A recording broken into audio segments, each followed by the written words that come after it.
Setting healthy boundaries.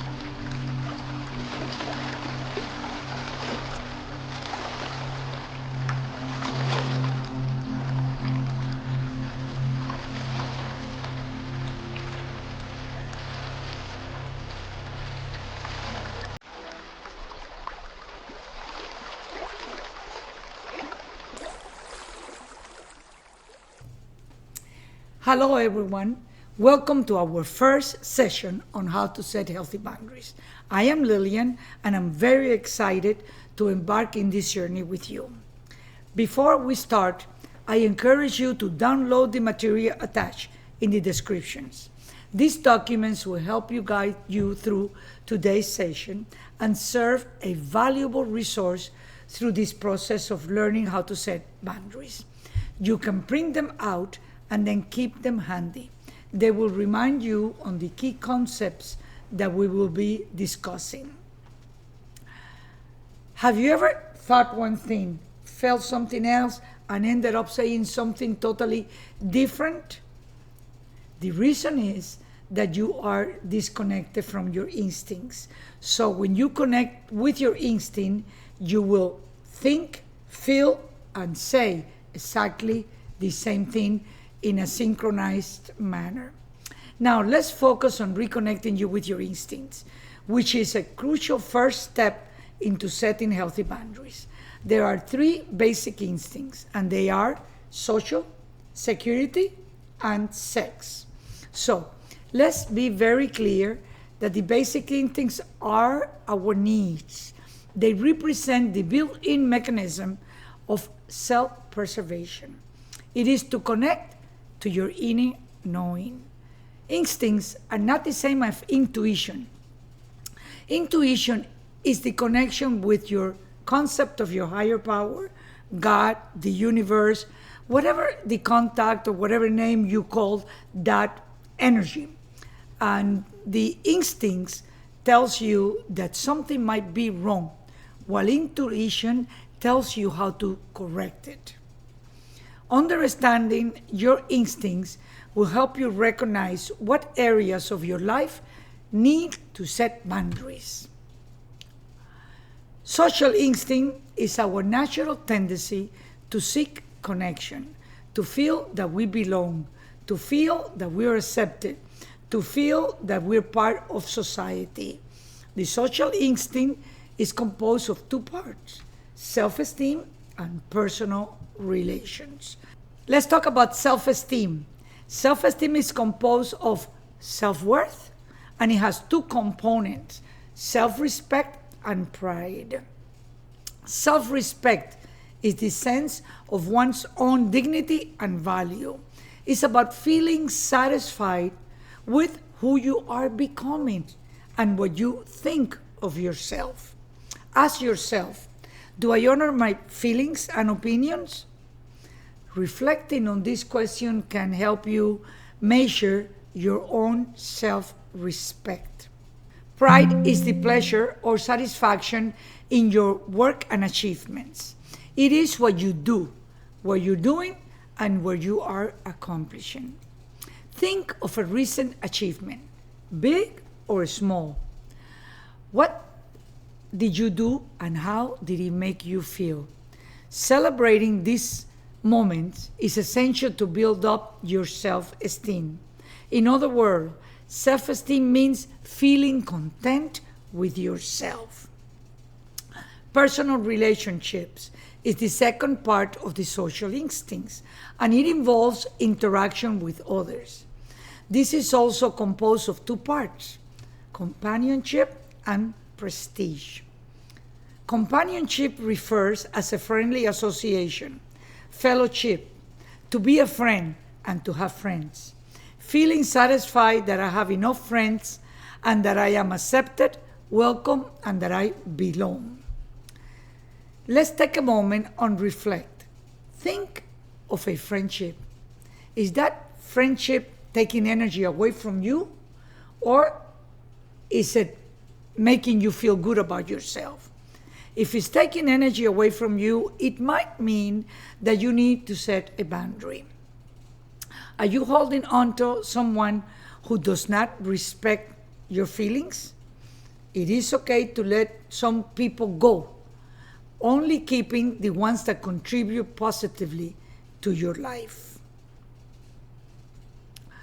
Example, you might know a person who does not want to be your friend, while another person wants to be. Yet, you might obsess over the one who does not want to be your friend, while ignoring the other one that does.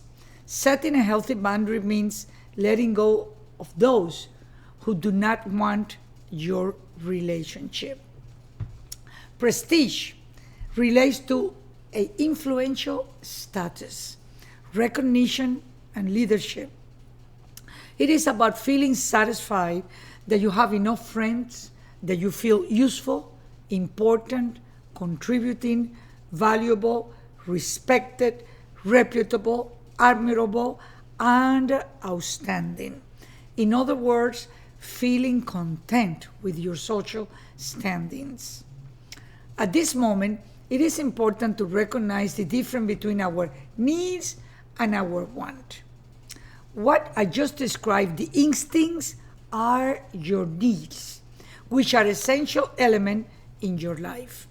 The problem many times arises when we make a want a need, and I will explain that in the future. Let me give you an example. You want a big home, but what you really need from the instinct point of view is a shelter, something that protects you from the elements. Understanding the difference between your needs and your wants is essential to a happy life. Security instinct is your natural drive to seek safety, stability, and protection. It relates to survival and to feel comfortable. Security instinct is composed of two parts, material and emotional. Material, it pertains to the enjoyment of your physical well-being, and it has two components, tangible and intangible. Tangible includes food, shelter, clothing, health aids, trading good, which trading good could be money, and personal space. Personal space is where you end and someone else begins. A good example of trading good, which is money, is that someone of you might not think that you have the money to accomplish a particular goal, when in fact all you need is to use the tool of trading. A scenario could be you might want a massage, but you might not have the money. Talk to your therapist and ask what can you do for them in exchange of the massage.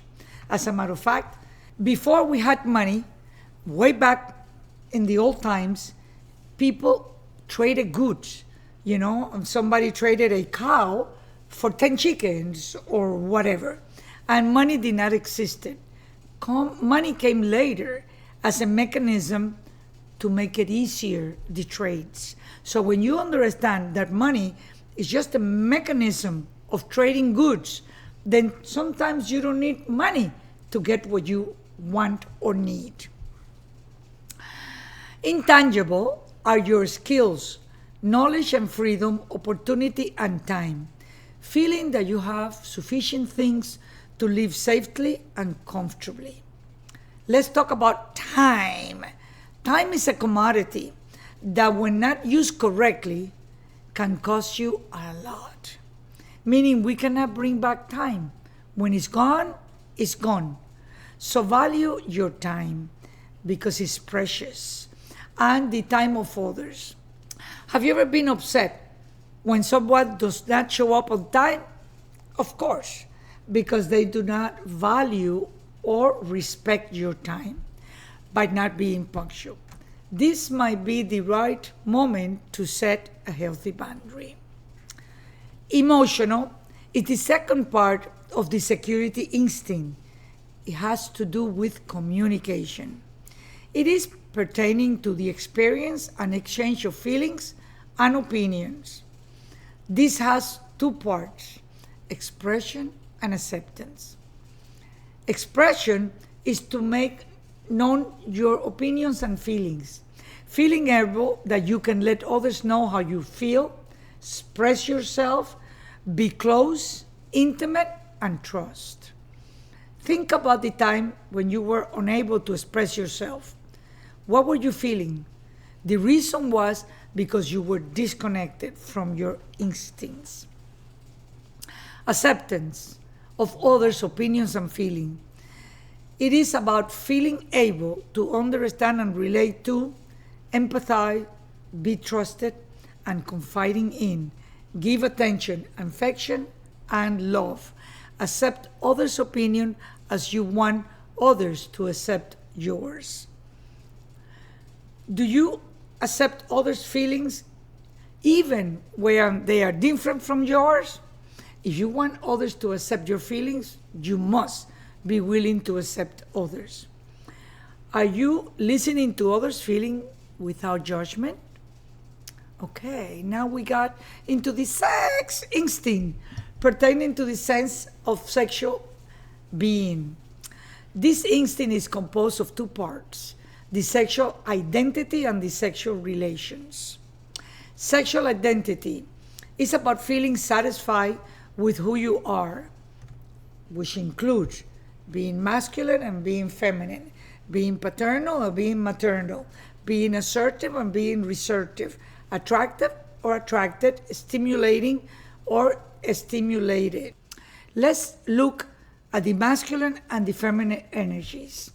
Masculine is the provider, the producer, the creator. The feminine energy is the loving, the caring, and the nourishing. At the beginning of time, the man, which is the masculine energy, was the hunter and the producer of food for the family, while the woman, which is the feminine energy, stayed back and took care of the family. This is a clear example of paternal and maternal energies. If a child falls, the paternal energy, which is the masculine energy, will say, "Come on, get up, it's not a big deal." While the maternal energy, which is the feminine energy, will say, "Did you hurt yourself? Are you in pain? Come here, let me hug you." Okay? That's the difference between female and masculine energy. Being assertive means expressing your need, thoughts, and feeling clearly and respectfully, while also acknowledging and respecting the right of others. Being receptive means accepting others' opinions and feelings for what they are, even if they are different than yours. Feeling attractive means to be connected to your physical appearance, personality traits, and includes cultural norms. Feeling attracted is to experience and wanting to be close to a person, which can be expressed in different ways: physical, emotional, and intellectually connections. And it does not always have to be sexual. Feeling stimulating is to be exciting, engagement, thought-provoking, especially in ways that encourage activities from others. On the other hand, feeling stimulated is to encourage something to grow, to develop, and to become active, to be excited, and to inspire others to take action. Let's reflect on your feeling about your sexuality. Are you comfortable with it? If not, what steps can you take to embrace your sexual identity? Think about it. Sexual relations pertaining to the sexual activity, expressions, and behavior. Feeling or being attractive by dressing up or flirting. Feeling fulfilled with your achievements and climax. Procreating, intercourse, potent, flirting. Feeling content with your sexual experience, behavior, and activity. Remember, we are born with the imprint of the instinct as a survival mechanism, Animals and humans have instincts for self-preservation. The difference between animals and humans is that animals follow their instincts while humans have allowed messages to disconnect them from the instincts. This is why reconnecting to your instincts is extremely important. The more that you connect to your instincts, the more that you will know yourself. This will result in having healthy relationships and be able to set healthy boundaries for a better life. Now that we have explored the 3 basic instincts, I encourage you to download the summary attached below if you have not done so already. These documents will help you guide through the sessions and serve you as a valuable resource through this process. They will remind you of the key concepts we discussed and help you identify with your instincts which ones are affected in a certain moment. It will be a good idea if you carry the printout of the instinct summary with you anywhere you go, so that anytime you feel that your instincts are affected, read it and analyze and reconnect to your true essence. The assignments for this week is to connect to your instincts. Notice how they feel and when they are triggered.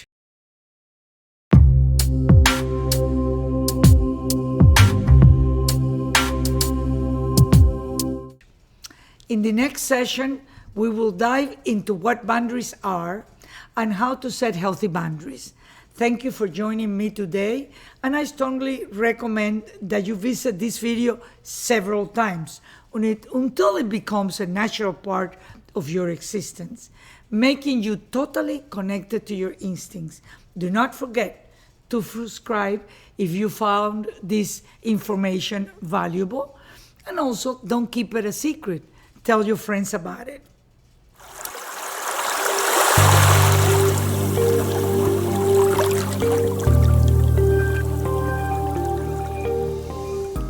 I cannot wait to see you again on the next video. Until then, be kind to yourself and others.